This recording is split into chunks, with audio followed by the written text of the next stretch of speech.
en la evaluación de las patologías musculoesqueléticas, como parte del curso de PI marzo 2022.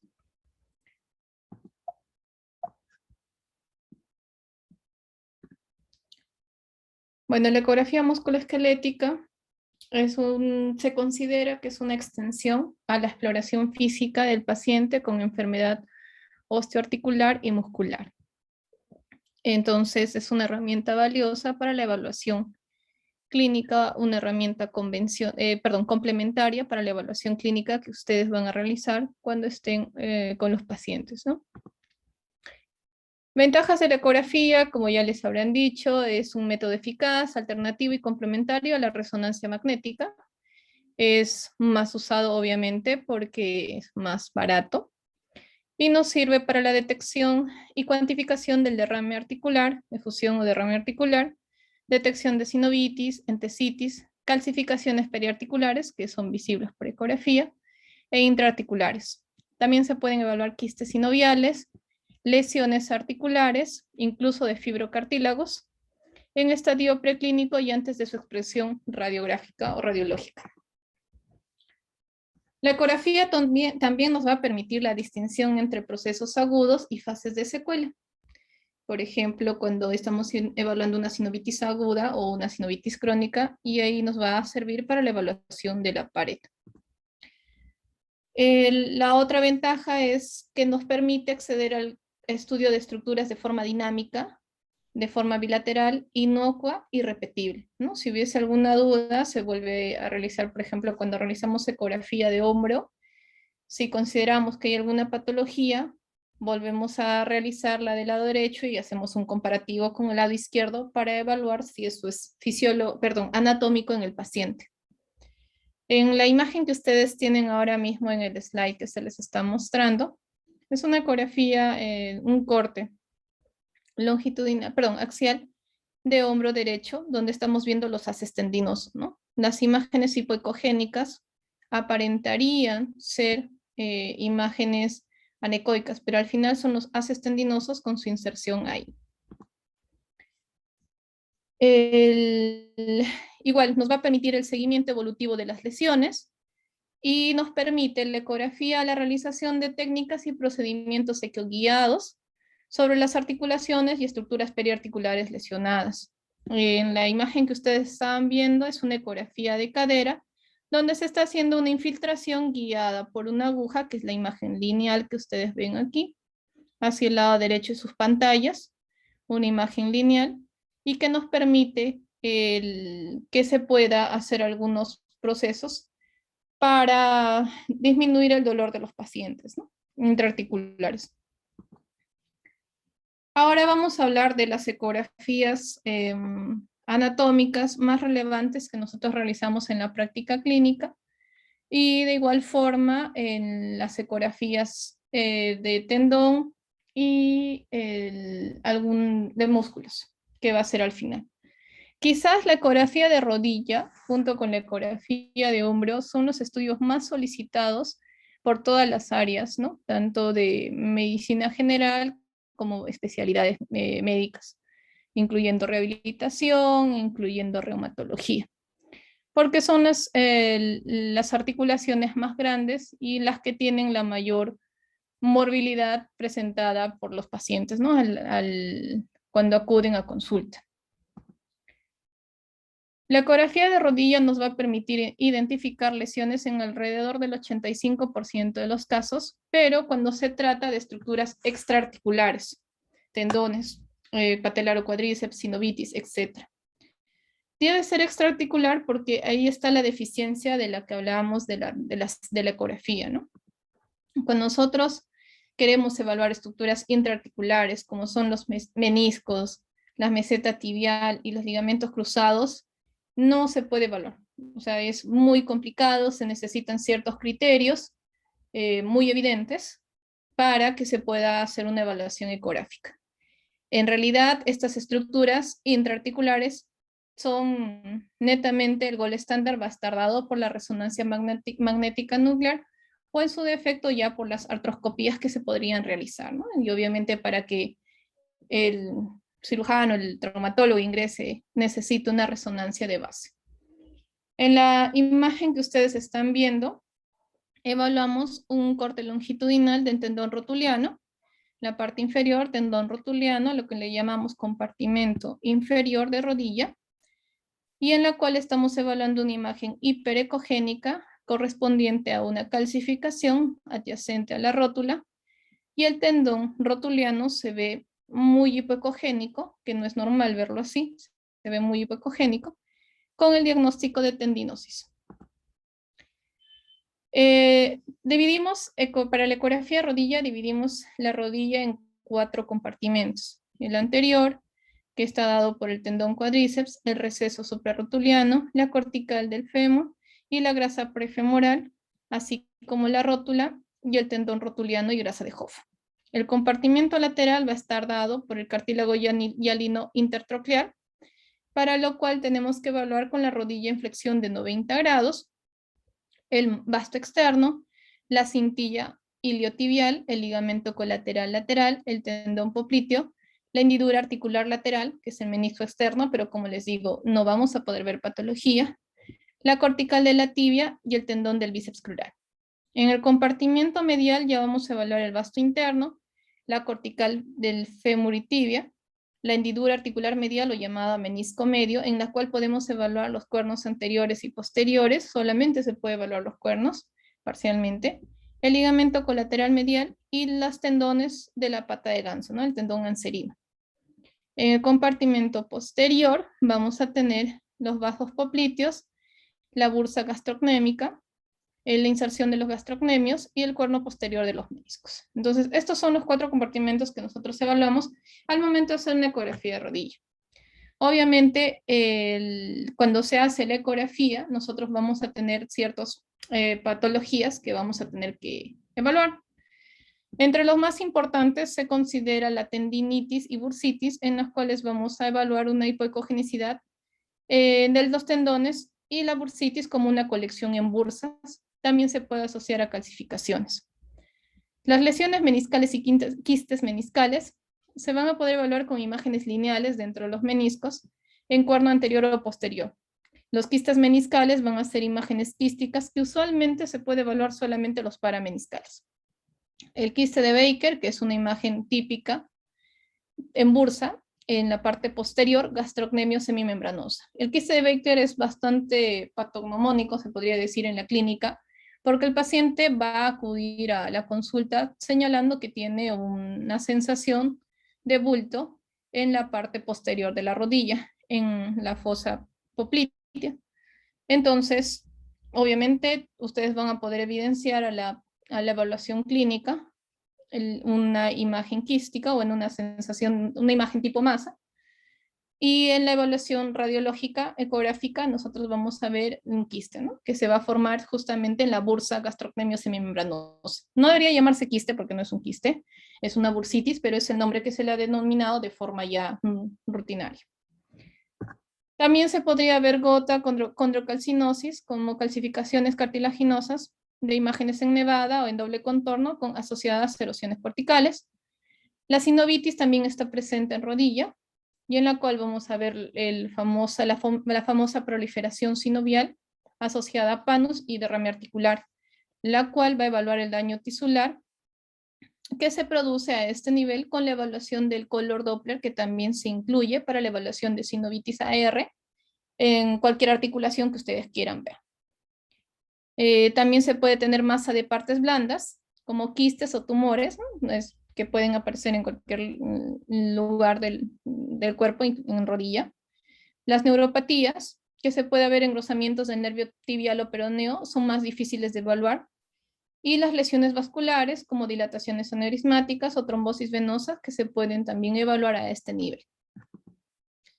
Ahora vamos a ver algunas imágenes ecográficas. En esta primera imagen tenemos una ecografía donde estamos evidenciando en escala de grises una imagen anecoica en el receso suprarrotuliano. No es, ojo, esto no es bursa, es un receso, que es muy diferente a la bursa. ¿Por qué? Porque el receso no tiene pared, la bursa sí tiene pared. Entonces, cuando hablamos de suprarrotuliano, va a ser receso. Está mal dicho decir pared. Entonces tenemos una colección anecoica a este nivel. Anecoica, ustedes la ven negra, ya saben. Y esto va a ser un derrame articular, ¿no? Este es el famoso derrame articular que ustedes deben de haberlo escuchado en pacientes o familiares. Y este va a ser el diagnóstico, ¿no? Derrame articular cuando se ve la colección anecoica a nivel de receso suprarrotuliano. También se puede ver un engrosamiento irregular, como es en este caso, de la membrana sinovial. Y esto va a denominarse sinovitis. Este es el engrosamiento, ¿no? Ya no se ve anecoico, sino hay un engrosamiento, una proliferación de la sinovia. También se pueden encontrar erosiones corticales. El hueso debería de verse uniforme, ¿no? El hueso debería de verse uniforme, pero si ustedes evalúan, el hueso se ve irregular e irregular aquí. Y estos se asocian a lesiones, a enfermedad degenerativa de rodilla o osteoartritis, ¿no? En su mayoría. La imagen comparativa, tenemos acá en la figura número 5, una imagen comparativa del tendón rotuliano en el lado derecho y en el lado izquierdo, en el cual estamos evaluando el aumento de grosor e hipocogenicidad por tendinitis en el lado izquierdo. Perdón, un momento.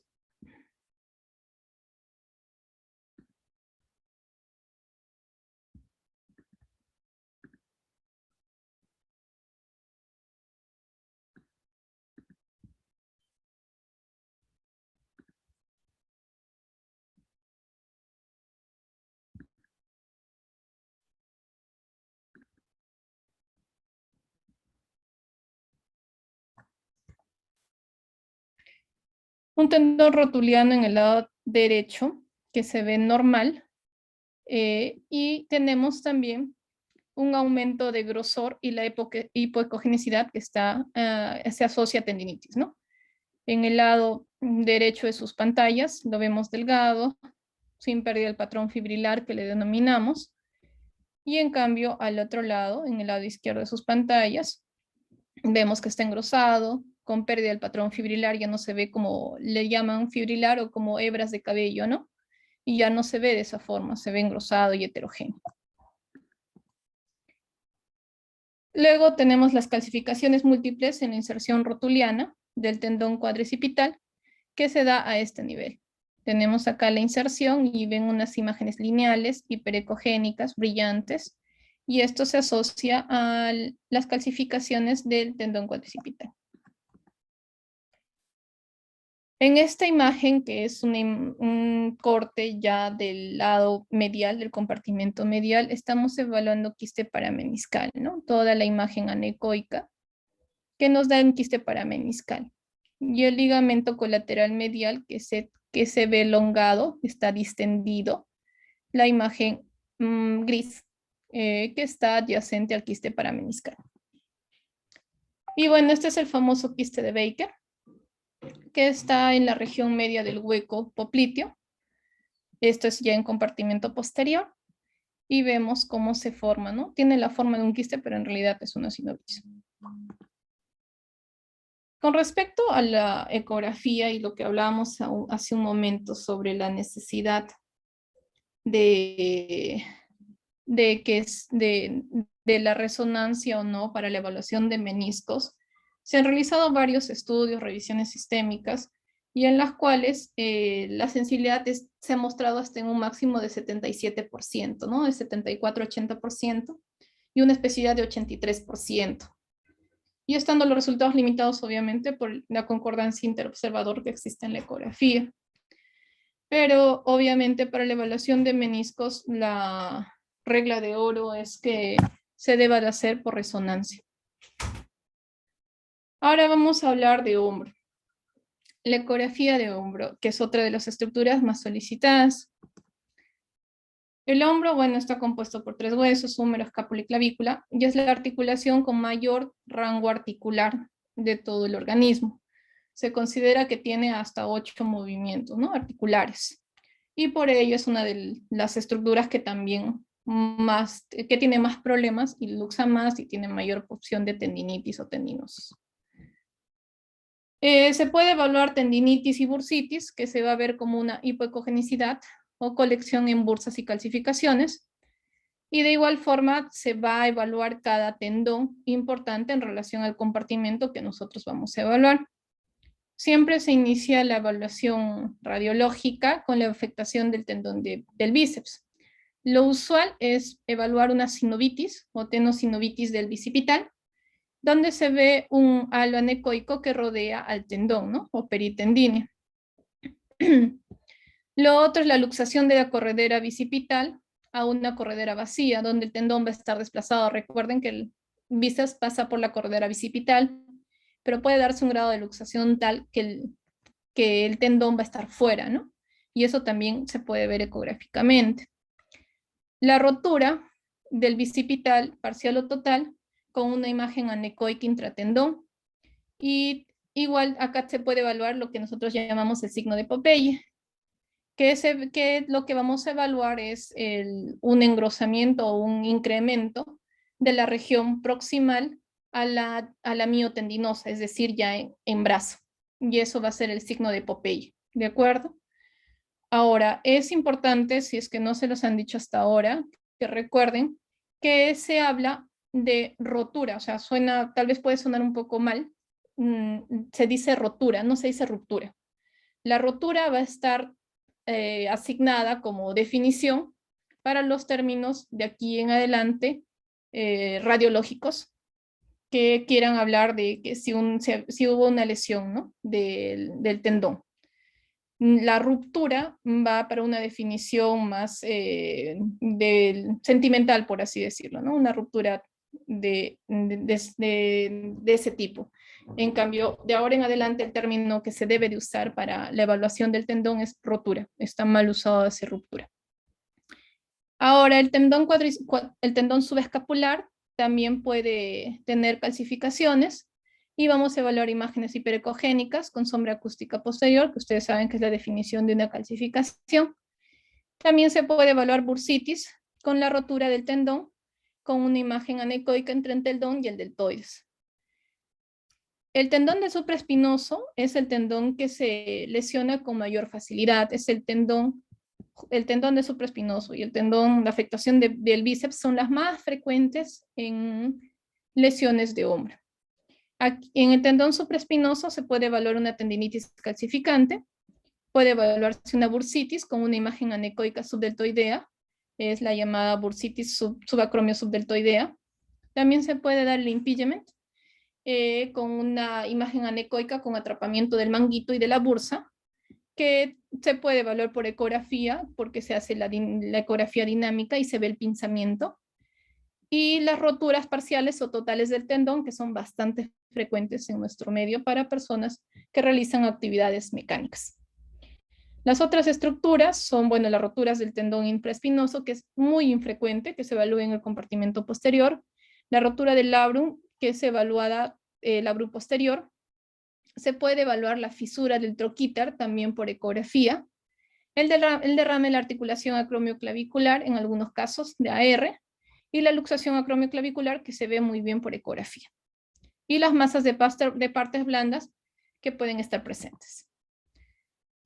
La tendinitis, como le decía, se ve una alteración de la ecoestructura con imágenes hipoecogénicas y ecogénicas alternantes. La sinovitis se va a ver como una imagen anecoica negra que rodea el tendón del bíceps de más de 2 milímetros de grosor. Esto es importante, más de 2 milímetros de grosor. No todas las imágenes van a ser sinovitis. Y la luxación, que ya hemos hablado de ella. Esta es una imagen ecográfica donde estamos viendo una sinovitis, ¿no? Del tendón bíceps. Si ustedes miden este diámetro es mucho más de 2 milímetros, ¿de acuerdo? Y este es un corte longitudinal del mismo. En el tendón estamos evaluando una imagen adyacente, una imagen focal adyacente, anecoica, que es justamente una tendosinovitis. En las roturas parciales del manguito de los rotadores, como les decía, más frecuente el supraespinoso, se va a evaluar una imagen anecoica intratendinosa que no va a abarcar el grosor total del tendón, por eso se llama parcial, que puede ser de tamaño variable y observable como una solución de continuidad con interrupción parcial de la estructura fibrilar normal y rodeado de tendón normal. En esta imagen ecográfica en corte axial estamos viendo la rotura parcial intratendón.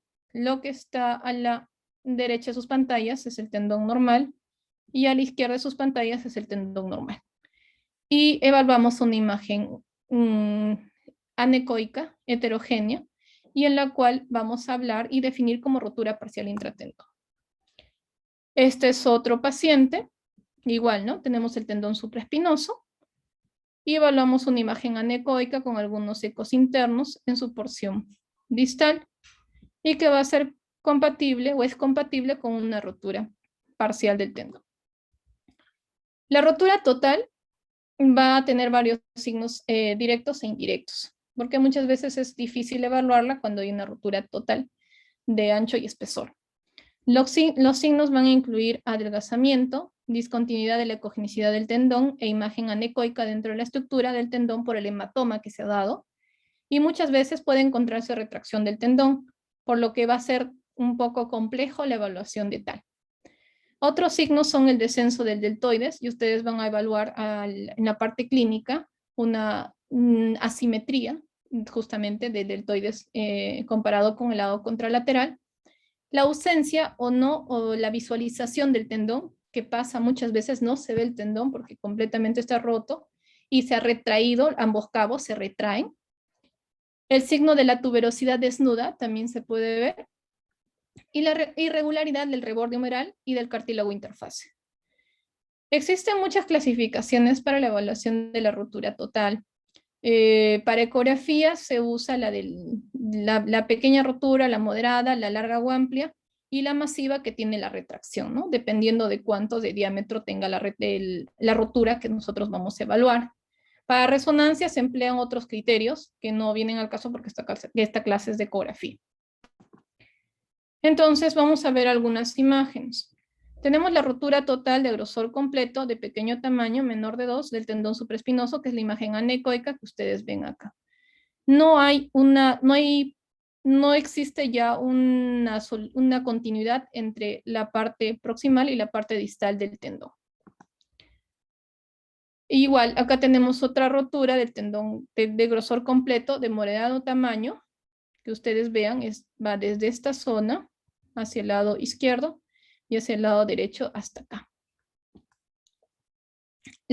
También tenemos acá una rotura masiva con retracción o ausencia del tendón supraespinoso. Lo que les decía, ¿no? El hueso está solo, se ve el hueso solo, o le dicen desnudo, ¿no? Porque no se ve, ya no se logra evaluar el tendón.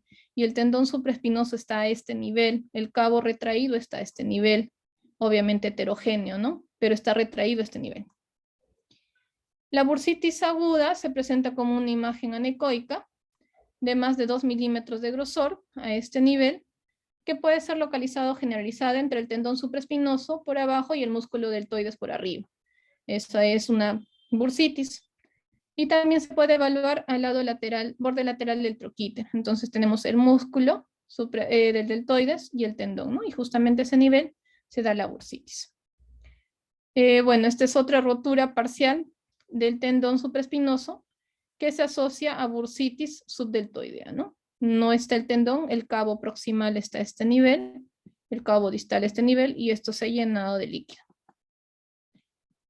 En esta imagen ecográfica estamos viendo en corte longitudinal al lado izquierdo y transverso al lado derecho, en un caso de tendinitis calcificante. ¿Por qué digo que es una tendinitis calcificante? Porque aquí están justamente las imágenes hiperecogénicas que nos hablan de calcificación, y esto es secundario a una tendinitis crónica. Y obviamente es bastante dolorosa, se ve por radiografía, se puede ver por ecografía, y lo único que queda en estos casos son las infiltraciones. Bueno, ya que hemos hablado de las grandes articulaciones y más frecuentes de ecografía, ahora vamos a hablar de las entesopatías, que también es necesario recordar. La entesis es el lugar donde un tendón, ligamento, cápsula articular o fascia muscular se une al hueso prestando un anclaje a los tejidos blandos y vehiculizando el estrés entre ambas estructuras. Es por ello que sufre mucha lesión. La entesopatía, por causas mecánicas, traumáticas, metabólicas o inflamatorias, va a ocasionar una alteración de su estructura. Y se reserva las inflamatorias, o sea, la entesitis, para una lesión definitoria de las espondiloartritis, que es un tema muy diferente, donde se suele asociar a sinovitis, mientras que las artropatías inflamatorias tienen escasa o nula incidencia de la entesitis. ¿De acuerdo? Entonces, a partir de ahora vamos a hablar de entesopatía. Existen criterios ecográficos de las lesiones para definirlas como entesopatías de acuerdo a los grupos de URAT y EULAR, que son las que guían todo esto, ¿no? Lo primero es la hipoecogenicidad en la inserción ósea del tendón, ligamento, cápsula, y que se va a ver como una pérdida de la homogeneidad y desaparición del patrón fibrilar una vez corregida la anisotropía. Es importante considerar ello. También se puede evaluar engrosamiento del área de inserción ósea o tendón o ligamento cápsula. Y se va a ver un engrosamiento del tendón o ligamento y que se puede o no se puede borrar los márgenes. El otro criterio son las cicatrices o calcificaciones fibrosas en el área de inserción del tendón, ligamento, cápsula, y que se van a evaluar como focos hiperecoicos compatibles con depósitos de calcio, que pueden o no pueden tener sombra acústica y deben ser identificadas en dos planos perpendiculares. Tenemos los entesofitos, que también son frecuentes, que son las prominencias óseas aumentadas en el extremo del contorno óseo normal, observada en dos planos perpendiculares. Las erosiones, que son defectos en el contorno de la cortical, observado también en dos planos. Las irregularidades corticales, que nos van a hablar de una pérdida del contorno óseo, sin signos de entesofitos o erosiones. Y la inflamación, que debe ser demostrada por Doppler, ¿no? Una señal Doppler en la inserción de la cortical de la entesis que no sea debida a un artefacto. Grado 0 no habría señal del Doppler, y grado 1 se podría ver hasta 3 vasos, grado 2 vasos confluente o mayor de 3 vasos, y grado 3 mayor de 50% de la entesis afectada, que es lo que justamente se ve a este nivel. Al color Doppler se ve una vascularización muy incrementada, y en la imagen que ustedes están viendo, obviamente ahí es un grado 3. Y bueno, vamos a ver algunos ejemplos. Entonces se evidencia un aumento del grosor a este nivel en esta ecografía, con una alteración de la disposición normal e hipoecogenicidad de los haces de fibras. Lo normal sería que se evalúen de esta forma, ¿no? La que está hacia la izquierda de las pantallas. Pero si nos acercamos a la zona insercional, a la zona de entesis, vamos a evaluar que está alterada la disposición y que está engrosado, ¿no? Y que está más hipoecoico. Y también se van a evaluar algunas calcificaciones y erosiones, con pérdida de la definición. Esto es en el caso de un tendón de Aquiles, ¿no? Acá también se ve súper irregular, entonces estamos hablando de una entesopatía.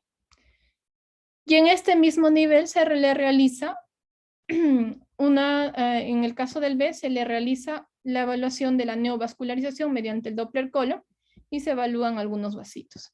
En el lado A se habla de una epicondilitis, es una ecografía de codo y también se ve la vascularización incrementada.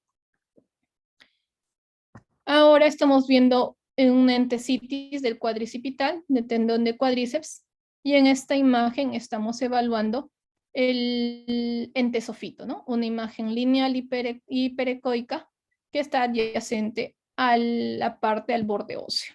Y también se evalúa en el plano transverso. Entonces, un entesofito de cuadricipital. También se puede evaluar lo que les decía, la erosión cortical visualizada en dos ejes, ¿no?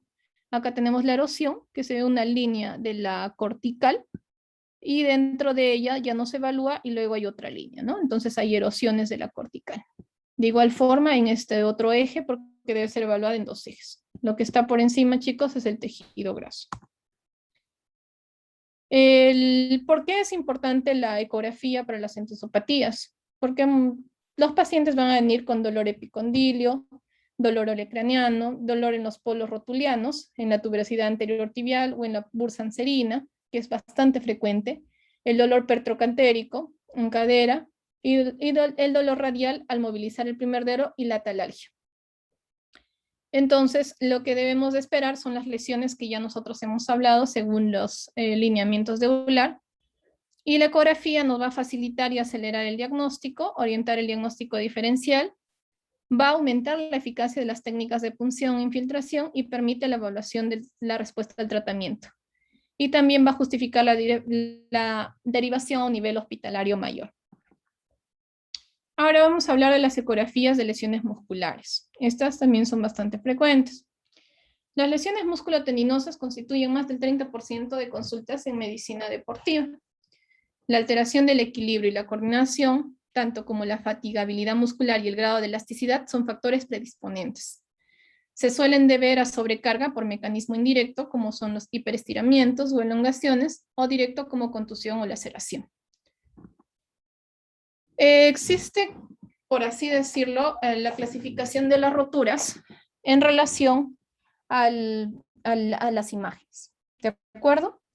Entonces, el dolor, la contractura o dolor muscular de aparición tardía es un estadio 0, un grado 0, donde la ecografía no va a tener mucha validez. Van a ser signos inconstantes, donde se puede evaluar edema entre fibras y el miofacial, ¿no? Edema intersticial y aumento de la vascularización local. Personalmente, chicos, yo no evalúo y, bueno, hasta ahora no he encontrado ningún médico radiólogo que dé este diagnóstico como tal, porque es bastante complicado hacer la evaluación de los signos de edema, ¿no? En grado 0. Y normalmente entre 1 a 3 días este cuadro debería estar autolimitado. Entonces, esto solamente es para que lo consideren, pero es bastante difícil encontrar estos signos. Por eso se considera un grado 0. Luego ya comenzamos con los grados, que es la microruptura o elongación muscular, que es el grado 1, donde vamos a evaluar una mínima solución de discontinuidad con entre fibras, y aquí se va a ver líquido interfacial, que es un signo indirecto, ¿no? Que hay una microruptura. Si vemos líquido, tenemos que pensar en ello. La rotura fibrilar, que es un grado 2, que hay un claro defecto muscular con líquido interfacial y ya se da la formación del hematoma. Y la rotura muscular, que es el grado 3, que es una disrupción completa muscular y o del tendón con retracción desinsertada del músculo o con un muñón evidente. Obviamente el pronóstico es un reposo de 8 a 12 semanas del paciente, porque el pronóstico esto va a demorar un tiempo todavía en autolimitarse. Es importante que recuerden estos signos. En un corte longitudinal, el músculo se va a ver, como le dicen, pluma de ave, como si fueran plumas de ave. Esta va a ser la imagen ecográfica que ustedes tienen que evaluar.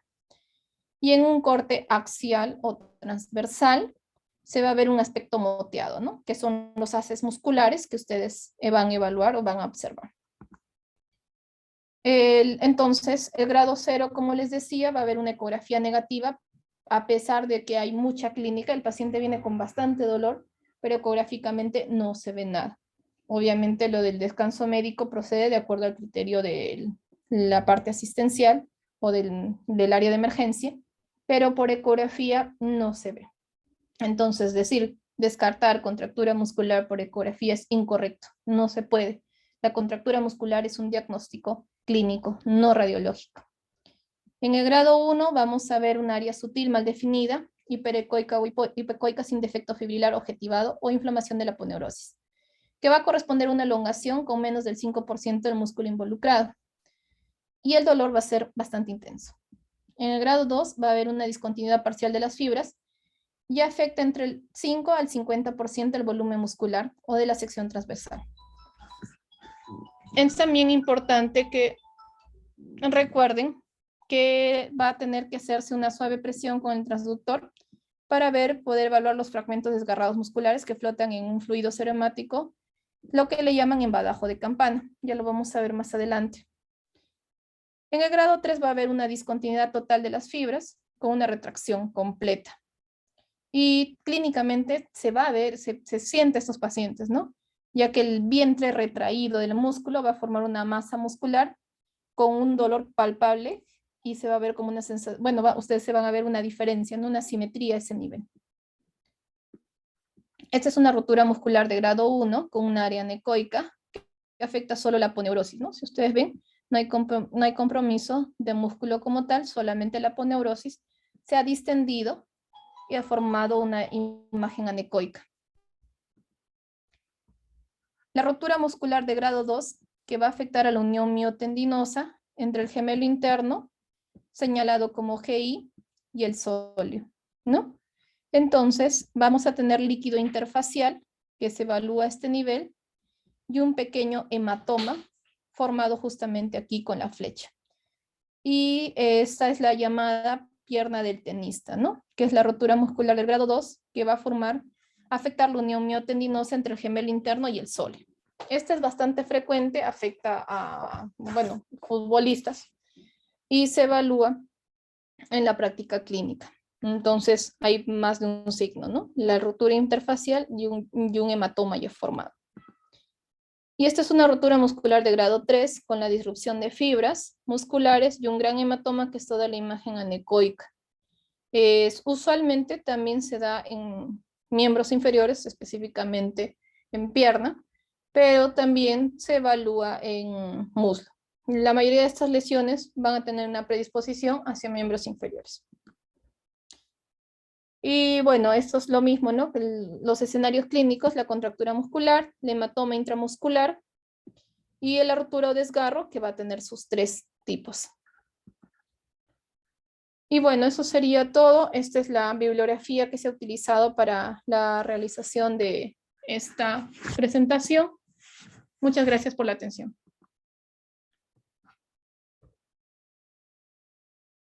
Gracias, doctora. Si alguno tiene una pregunta, puede escribirla en el chat.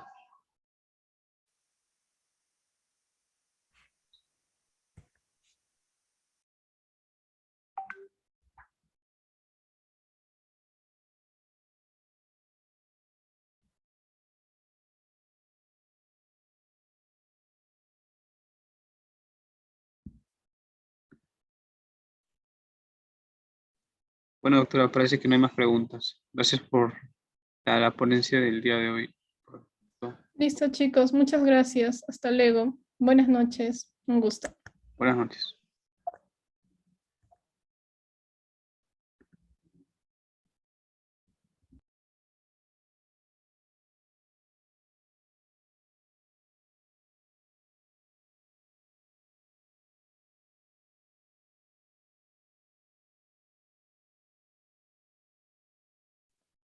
En 5 minutos va a comenzar la clase siguiente. Está programada para las 6:45 de la tarde. Esperemos un momento.